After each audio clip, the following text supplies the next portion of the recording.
शील प्रभुपाद जी।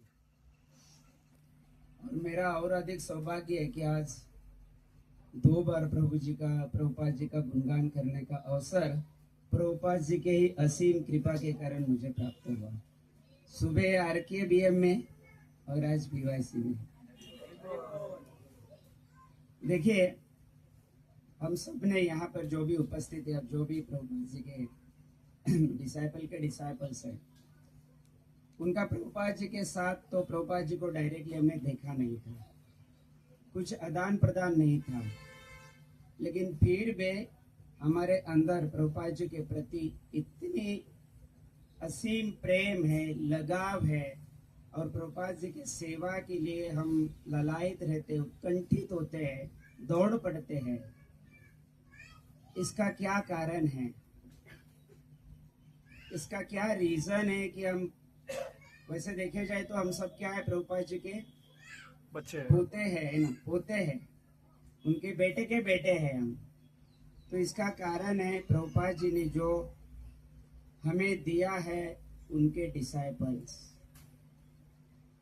विशेष रूप से उनके सन्यासी शिष्यों को जो प्रभुपाद जी ने हमें दिया है, और उन सन्यासी शिष्यों ने हमारे समक्ष प्रस्तुत किए हैं, मैनिफेस्ट किए हैं Prabhupada ji as it is, कि प्रभुपाद जी कैसे थे और कैसे प्रभुपाद जी ने इन शिष्यों को, सन्यासी शिष्यों को सक्षम बनाया, शक्तिपात किया, पावरफुल बनाया, और उन्होंने हमें प्रभुपाद जी के बारे में समझाया। इसलिए हमारे अंदर प्रभुपाद जी के प्रति इतना अधिक प्रगाढ़ स्नेह उत्पन्न हुआ है।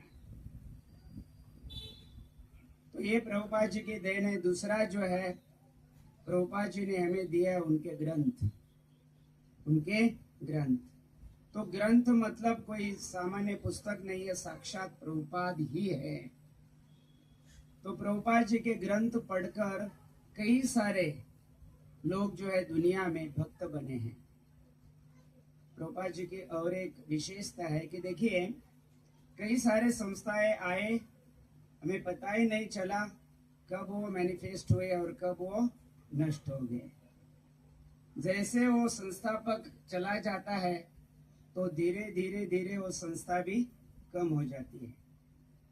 जैसे उदाहरण के लिए, शरीर में आत्मा होता है, तब हम जाके मूवमेंट करते हैं ना।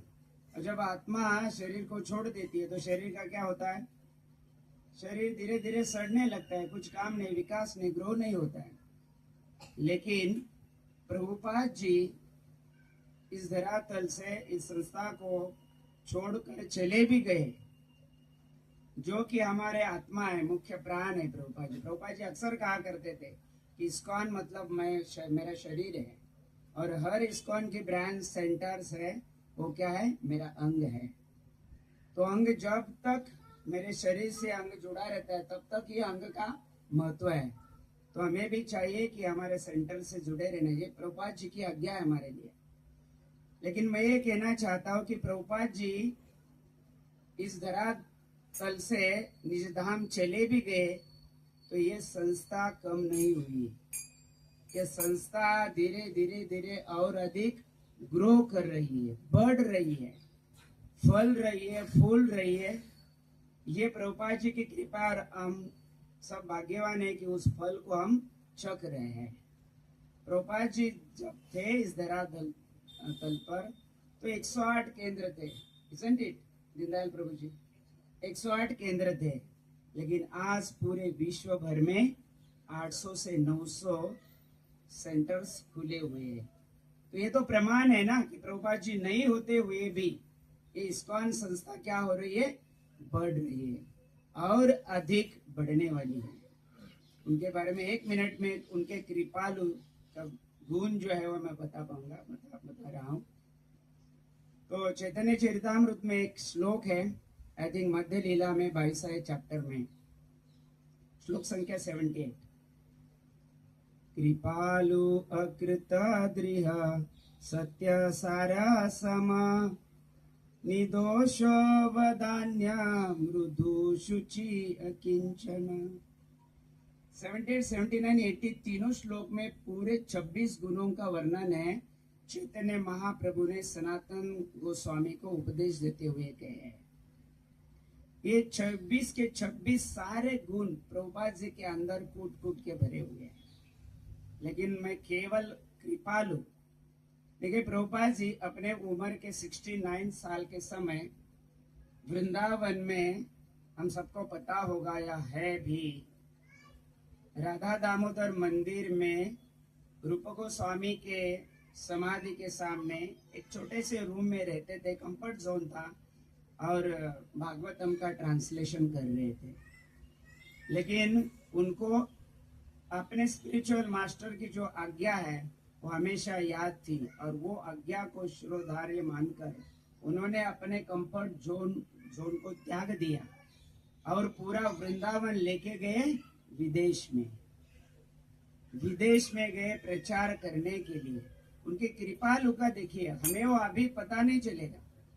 ये मेरा सेंटेंस नहीं, ये भक्ति चारू स्वामी महाराज एक बार कलकत्ता में प्रवचन देते हुए कहते हैं कि प्रभुपाद जी के कृपालुता का पराकाष्ठा हमें अभी पता नहीं चलेगी।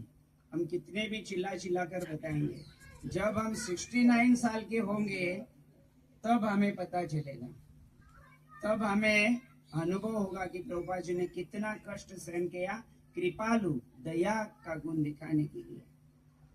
तो प्रभुपाद जी 17वें साल में वहां पर गए, और वो जो स्थान था वो नरक से कम नहीं था। डाउरी करके एक प्लेस है, वहां पर सब हिप्पीज लोग खाते थे, पीते थे, सारे चारों नियमों का वो उल्लंघन करते थे, कोई पालन नहीं करता था। ऐसे जगह पर जाके प्रभुपाद जी ने उनको मुख में खोल के प्रसाद डाला। क्या डाला? प्रसाद डाला, और आगे चल के वो क्या बन गए?